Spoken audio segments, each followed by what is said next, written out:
let me be absolutely clear about one thing before I start. None of this was my idea. Well, technically it was my idea, but emotionally, spiritually, it was all Joseph Long's fault. Everything that happened, the fake dating scheme, the catastrophic fallout, the firing, all of it, traces back to the moment Joseph Long walked into the glass-walled conference room on the 14th floor of Halcyon Media Group and looked right through me like I was a decorative plant. I had been working at Halcyon for 3 years at that point, 3 years of 12-hour days, cold coffee, and learning to survive in an open-plan office where the air conditioning ran at a temperature usually reserved for preserving cadavers. I was good at my job. Great even. I was the senior copywriter on the brand voice team, which meant I was the person who decided how a company sounded to the world. I gave companies their personality, their warmth, their edge. I was, by every measurable standard, excellent at manufacturing feelings, which made it particularly humiliating that I had absolutely no control over my own. Joseph Long joined Halcyon as the new creative director in March. I found out about his hiring through the company Slack. A casual announcement buried between a reminder about the broken microwave on floor 12 and someone's lost umbrella. Please welcome Joseph Long, our new creative director. Joseph comes to us from Meridian & Cole in New York, where he led award-winning campaigns for Fortune 500 clients. We're thrilled to have him. I read it twice. Then I Googled him. That was my first mistake. His professional headshot was the kind of photograph that made you feel vaguely accused of something. Dark eyes that seemed to be evaluating a problem you hadn't presented yet. A jaw that looked like it had been drawn by someone who wanted to prove a point. He wasn't smiling in the photo, but there was something at the corner of his mouth. Not quite amusement. Not quite contempt. Something in the space between that made him look like he was already several steps ahead of whatever room he was in. I closed the tab. I opened it again. I closed it. I told myself it was just professional curiosity. I was going to be working under this man. It was entirely reasonable to want to know what I was dealing with. Then I spent the rest of the afternoon building an elaborate mental profile of Joseph Long based on nothing but a headshot and the LinkedIn page, and I knew I was in trouble. He started on a Monday. My team had a brief introduction meeting that afternoon in the glass conference room. The kind of meeting that exists solely to produce discomfort. 8 of us sat around the table, me, my colleague Dara Osei, the 3 junior writers, our project manager Nkichi, and 2 people from the art department whose names I always mixed up. Joseph walked in at exactly 2 o'clock, not 1:58, not 2:03. 2 o'clock precisely, which was its own kind of statement. Up close, he was exactly what the headshot had promised, and somehow still a surprise. Tall, a few inches taller than me, and I'm not short. Dark hair, slightly longer on top, pushed back in a way that suggested carelessness, but had probably been considered. The suit was charcoal gray, no tie, the top button of his shirt undone. He moved through the room with the particular ease of someone who had been the most capable person in every room he'd ever entered and had simply stopped being surprised by it. He introduced himself briefly, told us he was looking forward to learning how the team operated, said he believed in collaboration, direct communication, and high standards. Not aggressive, not performative, just matter of fact, like he was reciting facts about geography. Then he went around the table, asked each of us to say what we were working on, and what we thought was working well, and what we'd change if we could. When he got to me, I gave what I believed was a clean, intelligent answer about the current brand voice inconsistencies I've been trying to flag for 6 months. I spoke about the lack of tonal guidelines, the way different writers were pulling in different directions, the need for a comprehensive style document that could anchor everything. Joseph looked at me steadily while I talked. When I finished, he was quiet for exactly 2 seconds. "That's the first useful thing anyone said in this meeting," he said. "Write it up. I want a proposal on the style guide by the end of the week." And then he moved on to Dara. That was it. That was the whole interaction. No smile, no warmth, no further acknowledgement. Just, useful, do this thing. Next. I should have felt dismissed. I should have felt reduced to a function. Instead, I went home that evening and absolutely could not stop thinking about him. The first month was a study in professional torture. Joseph was, by any objective measure, a remarkable creative director. He was decisive without being autocratic. He had the rare ability to look at a piece of work and identify in seconds what was wrong with it, not by attacking the execution, but by asking a single question that made you see the fundamental problem yourself. He pushed the team harder than anyone had in years, but the work that came out of it was genuinely better. Even the people who found him intimidating, and most people did, admitted the quality had improved. I, meanwhile, was in a state of low-grade internal catastrophe. The issue wasn't that I found him attractive. I could handle that. Attraction is manageable. You acknowledge it, you put it in a drawer, you get on with things. The problem was that I also deeply, genuinely respected him as a professional, which meant that every time he challenged one of my ideas, I couldn't just dismiss it as arrogance. Every time he looked at something I'd written and said, "This is close. What are you actually trying to say here?" I had to take it seriously, which meant I was spending approximately 40% of my working day in a state of heightened attention toward a man who, as far as I could tell, regarded me as a reliable office appliance. Dara noticed. Of course Dara noticed. Dara was my closest friend in the office and also a person of uncanny perceptiveness who once diagnosed a mutual friend's failing relationship from a single Instagram caption. "You've got the Joseph face," she said, appearing at my desk on a Thursday afternoon with 2 coffees and no warning. "I don't have a face." "You absolutely have a face. It's the face you make when he's in your eyeline and you're trying very hard to look like you're not looking at him while clearly looking at him." "I'm working." "You have a draft that says bold, innovative, and then nothing." You stopped mid-sentence. She set a coffee in front of me and perched on the edge of my desk. "Matt, honey, don't honey me. He's your boss." "I'm aware. He's very severe." "I'm aware of that too. He once made Liam from art cry by asking him to explain his color choices. Not even critically, just asked him to explain them and Liam cried. Liam is very sensitive. Matt." "Dara." She looked at me with an expression of fondness and profound pity. "Okay, I'm just gonna say, be careful, because you have a tendency to fall for people who are going to make your life difficult, and this one seems like he could make it very difficult indeed." She wasn't wrong. She was never wrong. That was the most exhausting thing about her. By the second month, Joseph and I had developed something. I wasn't sure what to call it. It wasn't a friendship. There was too much professional distance for that. It wasn't purely professional, because occasionally there were moments that didn't belong in the category of work. It was something that existed in the margins. We worked late on the same evenings, which was coincidence, the first time in pattern after that. The office had a particular quality after 7 o'clock. The air conditioning finally relented, the ambient noise of 30 conversations died away, and the open-plan floor became something quieter and more honest. We would end up at the coffee station at the same time or in the kitchen, and we would talk. He asked about the style guide project, which I'd submitted and he'd approved with minimal changes. He had thoughts about the company's positioning in the market.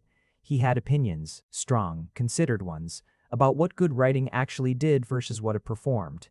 Those conversations were the most intellectually alive I'd felt in years. Occasionally, the conversations moved off the professional track. He'd grown up in several different cities, his father had been in international finance, and the family moved every few years. It had given him, he said once, a useful detachment from place. He didn't mean it as something sad. It was just a fact.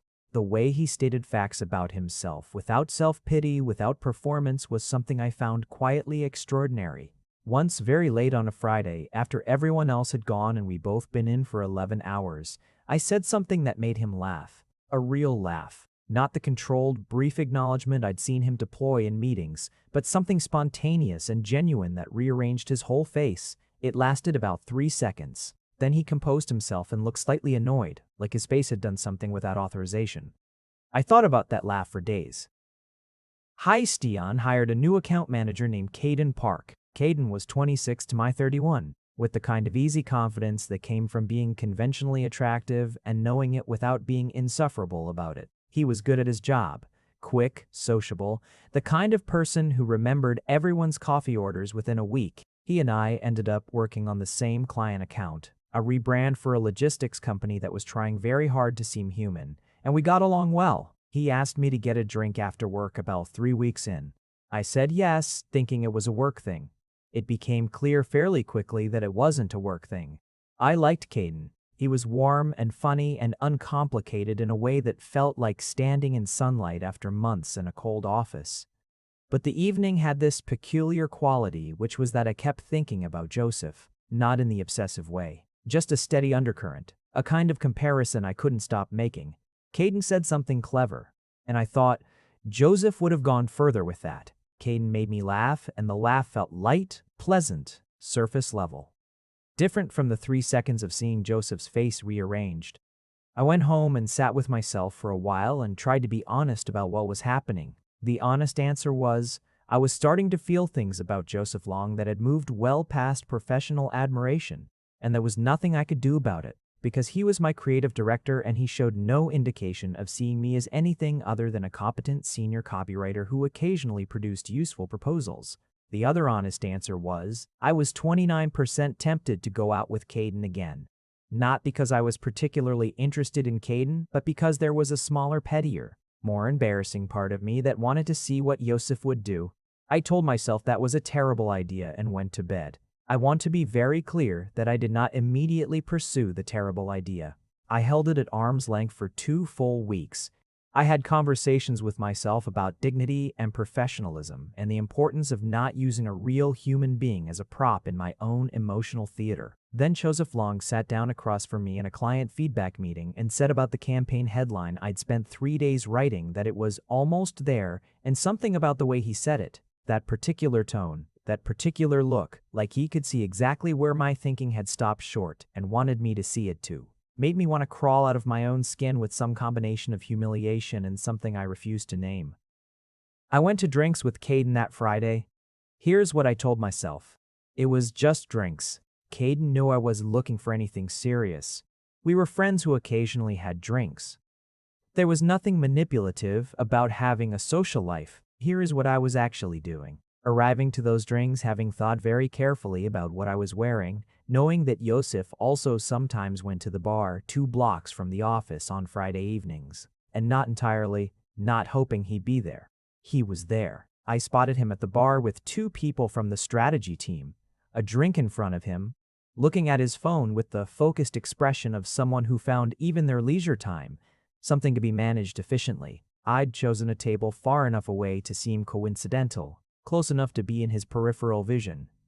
Caden was excellent company. We talked and laughed, and at some point he put his hand over mine on the table in a way that was a question, and I didn't pull away, and that was a kind of answer. I looked up once and found Joseph's eyes across the room. They moved away immediately. Clean, controlled, indifferent.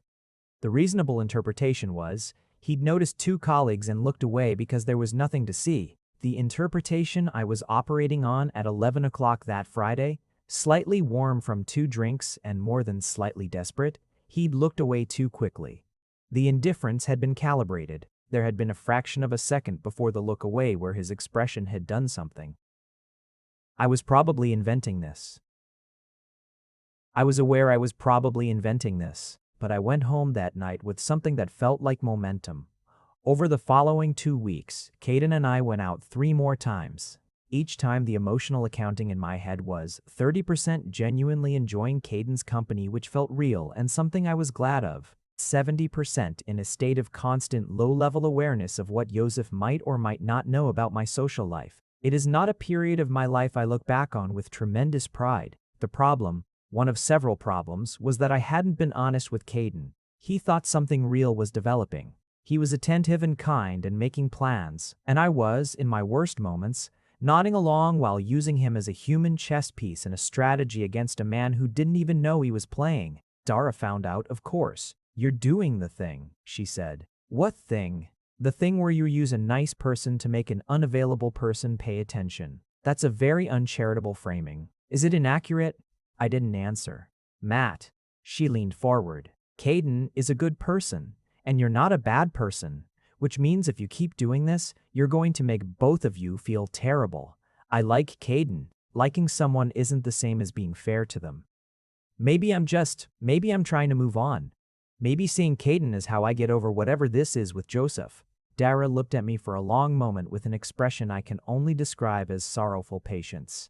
Matt, you have never once in your life successfully manufactured feelings for someone as a strategy to stop having feelings for someone else. You are not built that way. She was right. She was so comprehensively right. and I knew she was right at the time. I kept seeing Caden. In between those drinks with Caden, something else was happening at work that I was trying very hard to treat as purely professional. Josef had started including me in a small working group he'd assembled for what the company was internally calling the Horizon Initiative, a long-term repositioning of Halcyon's own brand identity. Not client work, internal work, the kind of project that a creative director uses to establish vision, to set a tone for what the whole company believes about itself.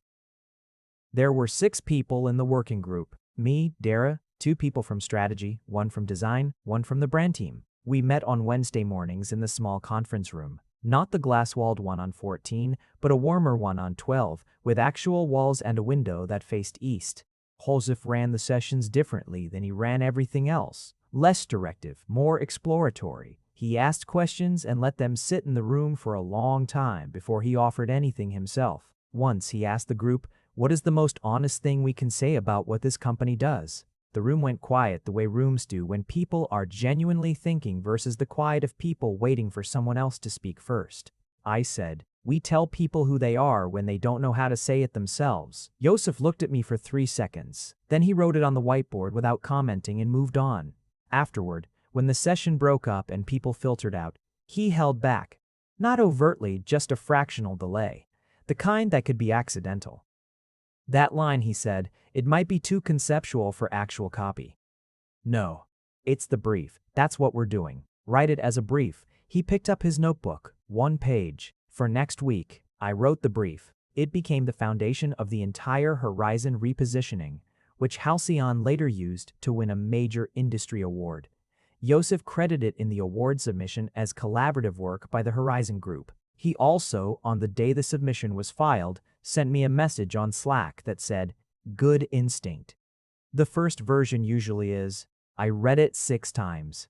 Then I closed the app and went to get water and told myself to stop. Here is when things shifted. It was a Thursday. The team had a project review, one of the quarterly ones where we walked through everything in the pipeline and Josef gave feedback. It was long and grueling, and by the end of it I had 5 pages of notes and a profound need for coffee. I was in the kitchen filling my mug when I heard Josef come in behind me. I didn't turn around. I knew his footsteps, which was its own confession. "The Parks campaign," he said. I kept my back to him. "Professional, normal. The tagline you pitched in there, the distance between here and everywhere. That's good." I turned around. He was standing by the counter, arms crossed, looking at me with an expression I couldn't read, which was not unusual. I could never read him. That was the entire problem. "Thank you. It's the kind of line that only works because it's true. That's hard to do. Most people write around the truth." He paused. "You don't do that, even when you're in your own way, which is often the underlying instinct is sound." I stared at him. He had never said anything like this. Specific feedback, yes. Direct challenges, yes. But this was something else. This was a kind of recognition I hadn't been prepared for. "I appreciate that," I said, and my voice was very careful. Something crossed his face. Quick. Gone. "You're seeing someone," he said. Not a question. Not really a statement. More like something said aloud that had been thought. The kitchen was very quiet. "Caden Park," I said. "From accounts. I know who he is." A pause. "Is it serious?" My heart was doing something uncomfortable. I reminded myself to breathe. "We've been out a few times." He nodded once, the small decisive nod he used when a piece of information had been filed. "Right." He straightened, picked up his coffee. "Could work on the tagline." And he left. I stood in the kitchen for approximately 90 seconds, staring at the counter, doing nothing. Then I got my phone out and texted Dara. Something just happened. The thing about being in a precarious emotional situation is that hope is genuinely dangerous. Because once you have evidence, or what you decide is evidence, your brain stops operating on reason and starts operating on narrative. And narrative brains are catastrophically bad at risk assessment. I had decided that, "Is it serious?" was evidence.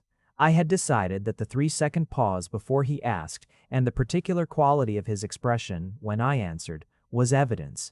I had decided that something had shifted, that there was a vector, a possibility, a direction. What I should have done? Nothing. Kept seeing Caden honestly or stop seeing him honestly. Stay professional. Let the thing with Joseph exist as an unrequited feeling that would eventually metabolize into something manageable. What I actually did, I let Caden hold my hand at the company's summer drinks event 3 weeks later, where Joseph would be present, and I let myself exist in his eye line for the entire evening. The summer event was on the rooftop of the building. Fairy lights, a bar, the kind of warm evening that made the city look generous. Most of the company was there. It was the sort of event where the professional and personal blurred at the edges, where conversations ran long and people said things they'd normally keep contained. Caden was attentive and good-looking and in a good mood. I was trying to be present with him and failing at it in ways I wasn't proud of. At some point in the evening, I became aware of Joseph standing about 15 feet away, in conversation with someone from the executive team. He was not looking at me. He was entirely engaged with his conversation, the focused, direct engagement he brought to everything. At some point, Caden leaned in and said something, and I turned to him, and we were close, and I think from 15 feet away it probably looked like something. I glanced over. Joseph was looking at his drink. Then, very deliberately, he looked up and directly at me. It lasted 1 second. Then he returned to his conversation. I turned back to Caden and tried to be a person. What happened next, I found out from Dara and then later partially from Joseph himself. The following Monday, Joseph had a meeting with HR about the company's internal relationship policy. Specifically, the clause about professional conduct and conflicts of interest in interdepartmental relationships. Halcyon had a policy that required disclosure when 2 employees in a reporting relationship started dating, and while Joseph didn't directly manage Caden, they were in adjacent departments and he oversaw the account that Caden and I shared. This was, on the surface, a procedural thing. Companies do this. It's sensible. Except that the outcome of this procedural thing was that Caden was transferred from our joint account and reassigned to a different team. It was presented to Caden as a routine restructuring. The account team was being reorganized. It happened all the time. He had no reason to think otherwise. I found out 2 days later when Caden mentioned it, confused but not particularly alarmed. I stood very still in the middle of our conversation and tried to arrange my face into an appropriate expression. When did this happen? I asked. Last week sometime. Got the email Friday. They said it was just a capacity thing. He shrugged. Bit annoying. I liked working on the parks account, but it's fine. It was fine. He was fine. He was fine. But I was standing there understanding, with a clarity that felt like cold water, exactly what had happened. Joseph had moved Cotton off our shared account. I spent the afternoon trying to build an interpretation in which this was purely procedural. The policy existed. It was reasonable. Maybe someone in HR had flagged it without Joseph's specific involvement. Maybe it was coincidence. By 4 o'clock, I had abandoned all pretense of neutrality.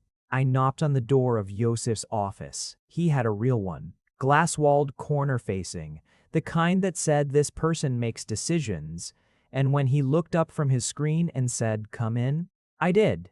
I closed the door behind me. The office had this quality in the late afternoon. The sun came through the west-facing windows at a low angle and turned everything amber, and I remember thinking the timing was inconvenient because even now, even in this moment, Joseph Long and amber afternoon light was a problem for me. Caden Park was moved off the park's account, I said. Joseph set down his pen. His expression was level. There was a conflict of interest review. There was no conflict of interest. We weren't in a direct reporting relationship. He reported to account management, which reports to creative. It's proximate enough to flag under the policy. He said this with a calm that was infuriating. That policy gets applied with discretion. No one else in a similar situation has been restructured. I applied it with discretion. I determined that in this case, you moved him. A pause. The late sun moved slightly. Joseph looked at me with an expression I had spent 3 months trying to decode, and for the first time, something in it was legible. Not much. Not clearly. But something. The policy exists for reasons, he said. His voice was careful in a way it hadn't been a moment ago. Joseph, I heard myself say his name in a way I'd never said it in this office. Direct, unmediated, not professional. Did you move Cotton Park because of the policy, or did you move him because of... I stopped. Because of what exactly? Because of what exactly? because of something I might have read into a look across a rooftop, that sentence had no safe ending. The room was very quiet. Joseph stood up from his chair. He didn't come around the desk. He put his hands in his pockets and looked at me, and his expression was doing the thing, that thing I could never parse, that controlled, contained thing that I had spent months wanting to understand.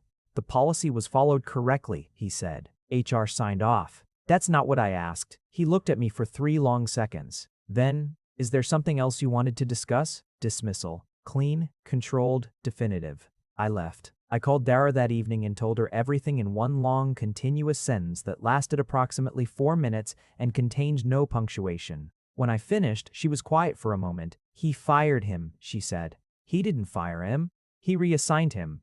He fired him from your life. Dara. Matt. He is a senior executive at a company who used an HR policy as a weapon to remove a man he perceived as a romantic threat. A pause. This is both a massive red flag and, honestly, the most romantic thing I've ever heard. It is absolutely not romantic. It's a little romantic. Is he institutional power too? Yes, and that's the red flag. I said both things. I'm holding both things simultaneously, which is what adults do. She sighed. What are you going to do about Caden? This was the question I'd been avoiding, because the honest answer was, I had never been fair to Caden. I had used him, even gently, even without malice, and the fact that something unexpected had come of it didn't make that better.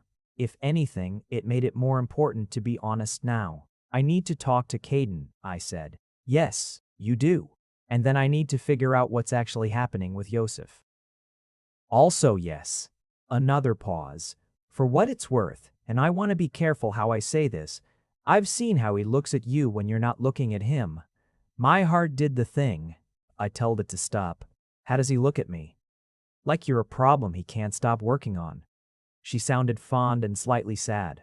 Which is, knowing you both, probably exactly true. I had a long, honest conversation with Caden on a Tuesday evening over coffee. Not drinks, coffee, which signaled the seriousness of my intentions. I told him that I'd been going through something complicated, that I hadn't been fair to him, that he was genuinely a wonderful person who deserved someone whose attention wasn't divided. I didn't tell him about Joseph. That wasn't his to carry. He was quiet for a while. Then he said, I sort of knew something was off. I kept thinking maybe you just needed more time. You deserved more than me waiting to figure myself out. Yeah, he said, not unkindly. But I'm glad you said something. He looked at his coffee. Is there someone else? I thought about lying. The lie was right there. It's complicated, I said instead. He nodded.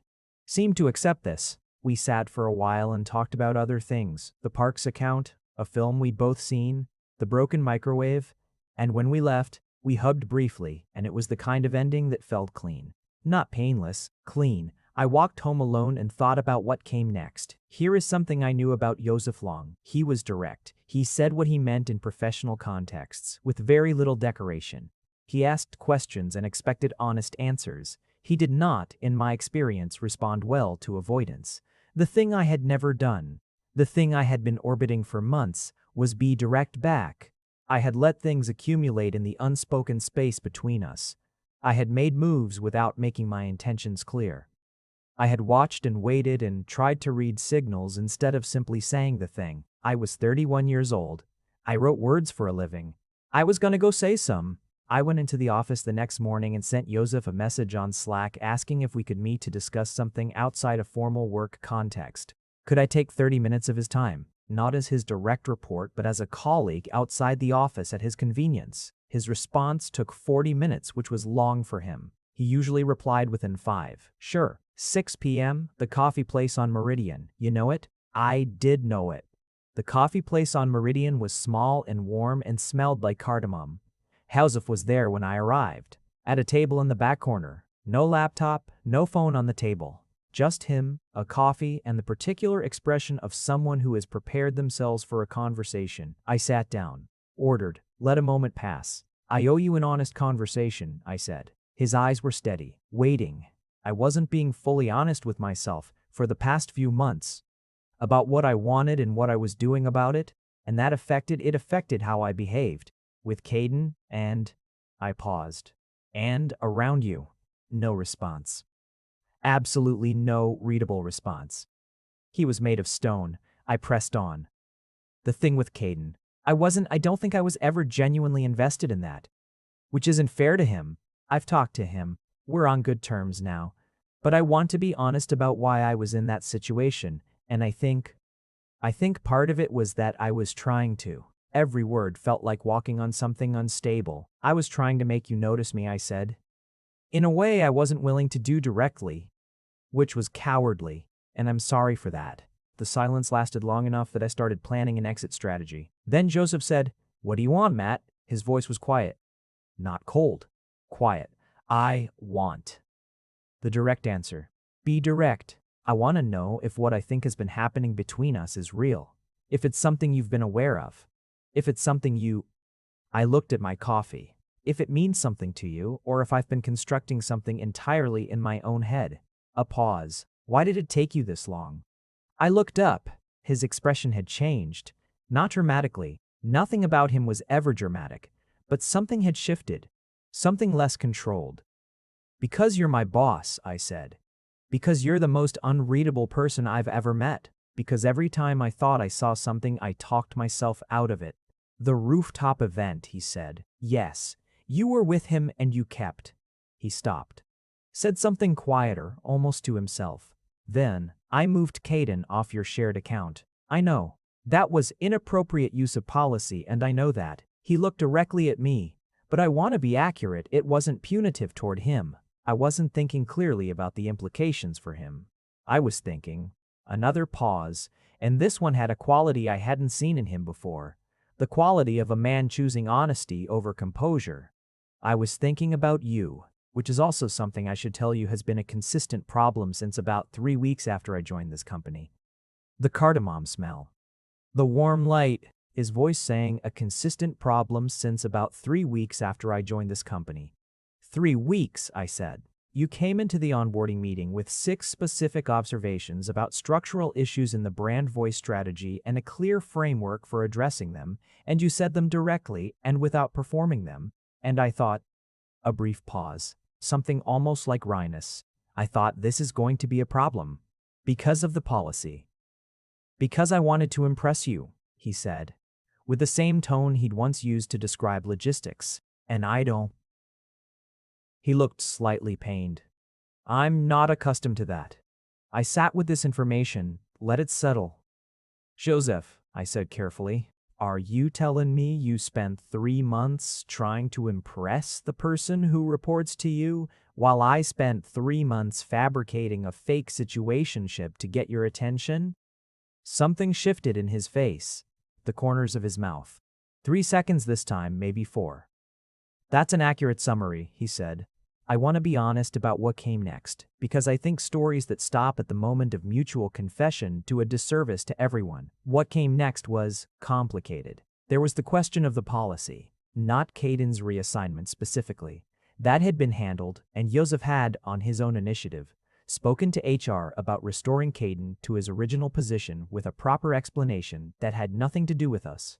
Caden got his account back. He was, as far as I could tell, unbothered and already interested in someone else on the 5th floor, but there was still the matter of Joseph being my creative director, of power differentials and professional integrity and all the real, legitimate reasons why this kind of thing was complicated. We talked about it at that table in the Cardamom coffee shop for over an hour. He was, characteristically, direct about every difficult thing.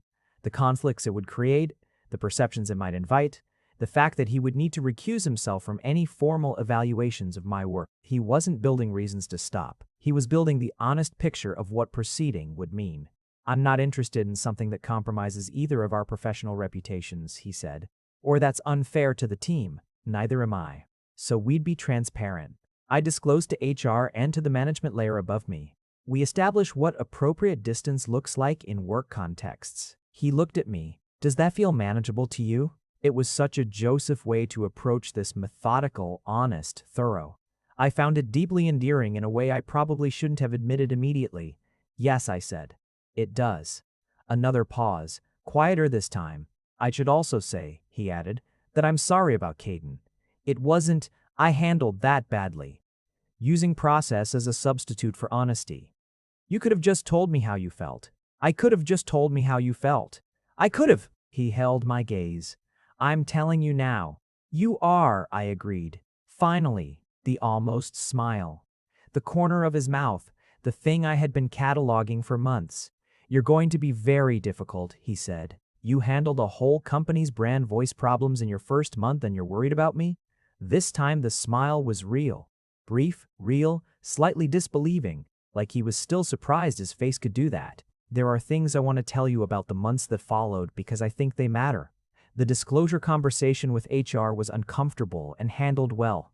Josef's manager, a composed, practical woman named Adrian who had overseen the company for 12 years, listened to the situation with the expression of someone who had heard stranger things and said the important things were transparency and professional conduct, both of which she believed, having observed us, we were capable of. The team found out gradually, the way things in offices find out, not from an announcement, but from the accumulated weight of things people notice. The way I no longer tensed when Joseph came into a room.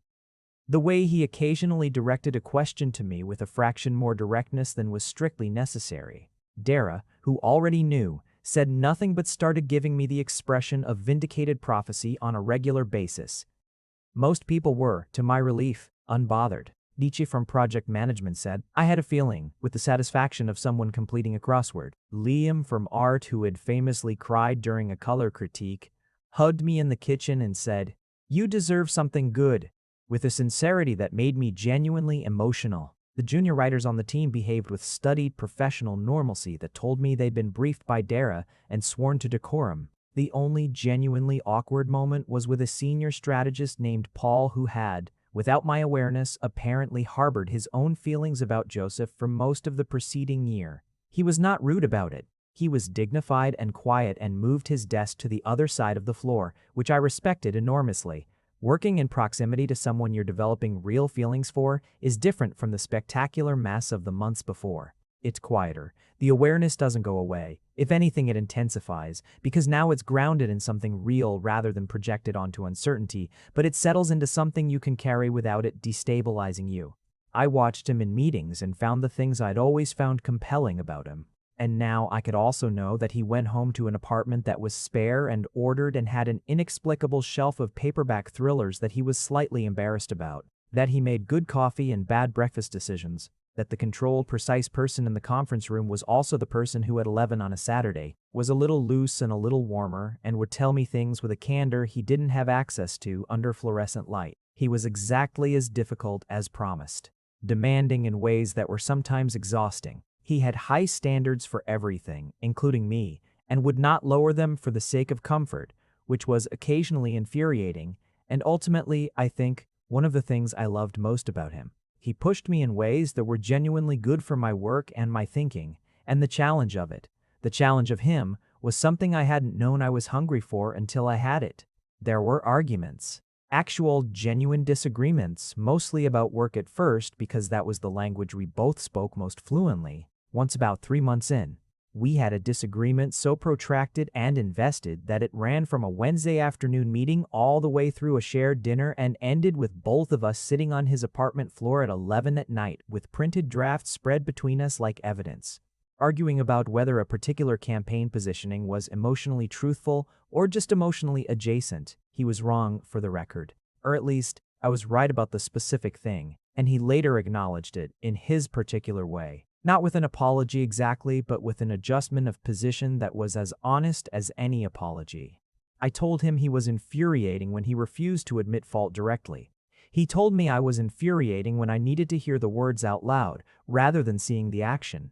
Those things are different, I said. They are, he agreed. We're different. Is that going to be a problem? He thought about this with the genuine consideration he gave every question. No, he said. I don't think different is a problem. I think it's what makes it work. I looked at him across the scattered printouts on his apartment floor and thought, he is the most direct person I know, and also the most difficult to read, and somehow those are both true simultaneously. And I have no idea what I'm doing, and I think I might be entirely sure of this. He was also, in private, capable of a tenderness that completely undid me. The way he paid attention, He was a person who listened. Really listened. The kind of listening that made you feel your words had been received rather than just heard.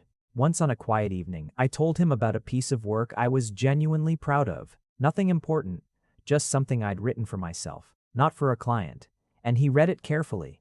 And when he looked up, his expression was the one I couldn't name, the one that had been unreadable for months, and I understood finally what it was. It was the expression of someone who was moved and didn't quite know what to do with that. "This is very good," he said, quietly.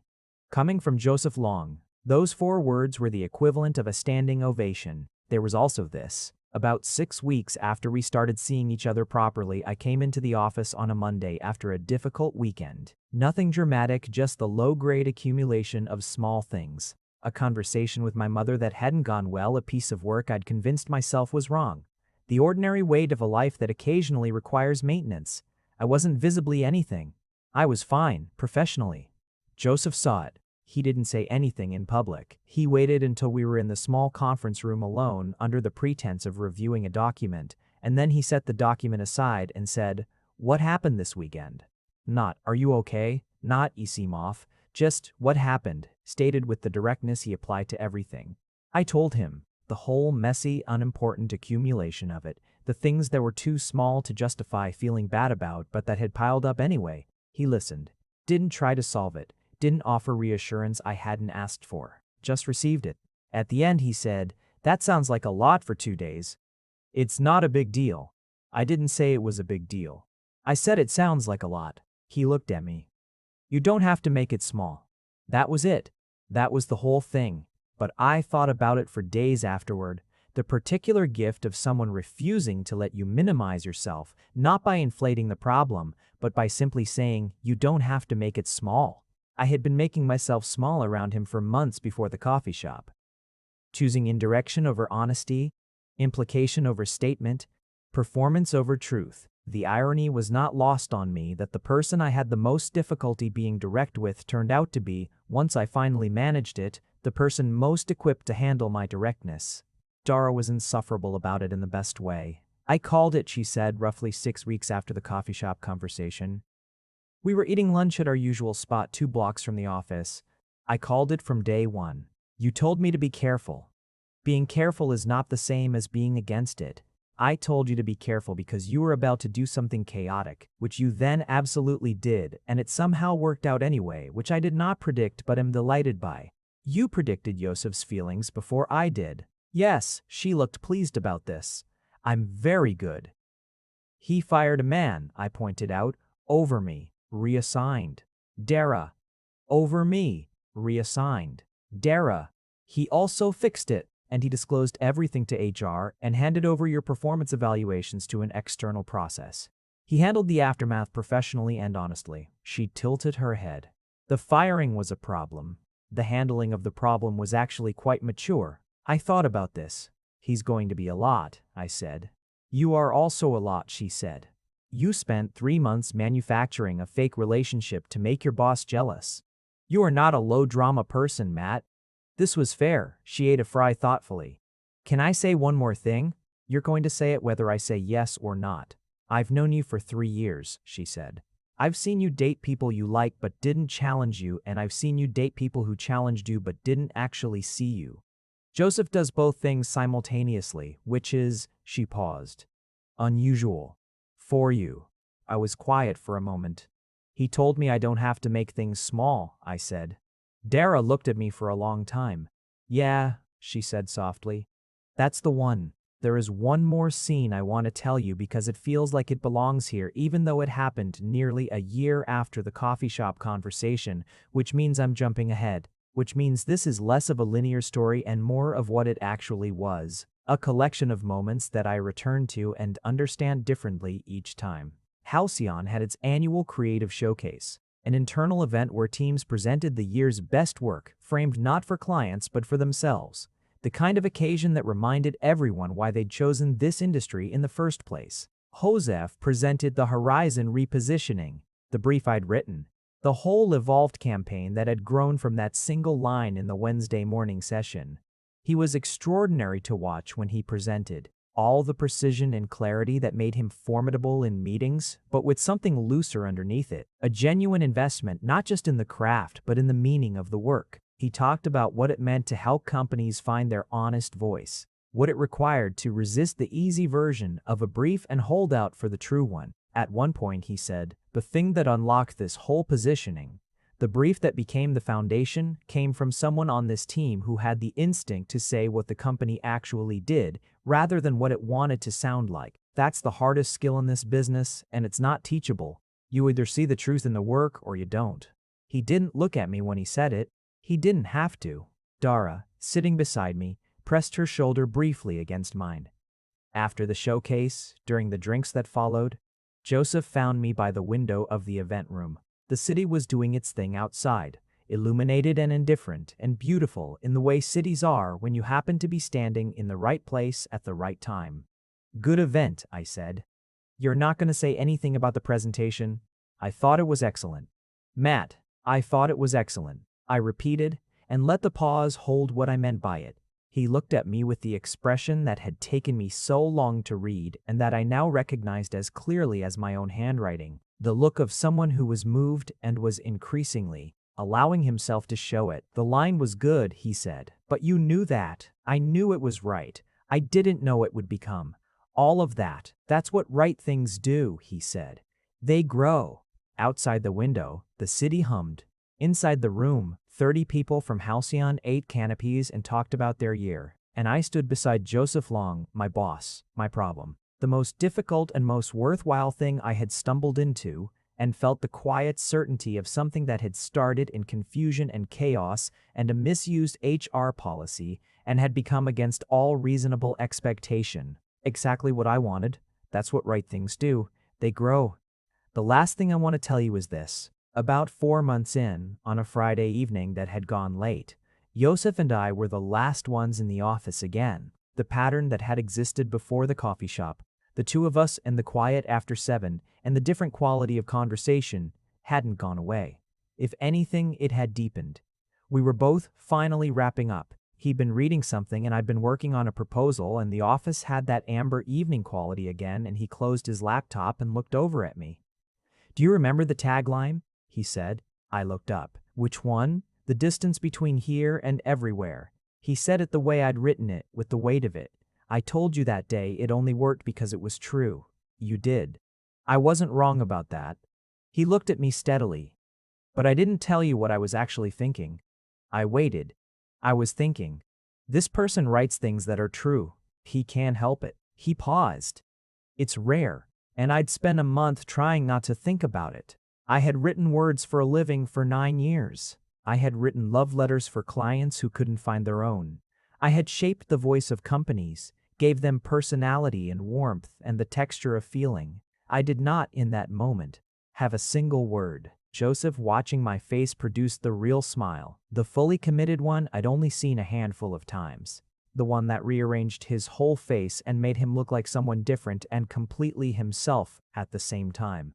"Don't," he said, "make this into a headline." And I laughed, and he looked briefly delighted by that, and outside the office windows the city did its indifferent, beautiful thing, and I thought about the distance between here and everywhere, and how that distance had turned out, improbably and somewhat messily, to be shorter than I'd imagined. The parking space between our cars in the Halcyon garage is disputed to this day. We have agreed to disagree. He is wrong. I am right. Some things, even with complete honesty, remain unresolved. If you made it to the end, you're my kind of person. Leave a subscribe, comment down your favorite part of the story, and if you want early access to videos, exclusive content, or just want to support the channel, hit that join button right below the video. Even one member genuinely means the world to me. See you in the next one.